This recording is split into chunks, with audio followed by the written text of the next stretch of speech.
This is the Candaba Wetlands Bird Sanctuary here in Candaba, Pampanga.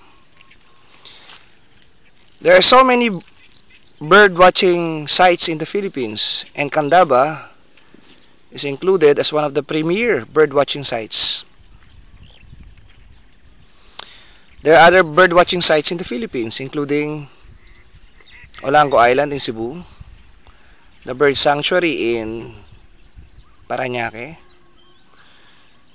and so many other bird watching sites. And Candaba is included as one of the premier, again, bird watching sites. From the municipality of Candaba, it's a 30-minute ride. But once you're here, you're going to what? Love the place. Again, Candaba Wetlands Bird Sanctuary. It's more fun in the Philippines. It's more fun here in Candaba.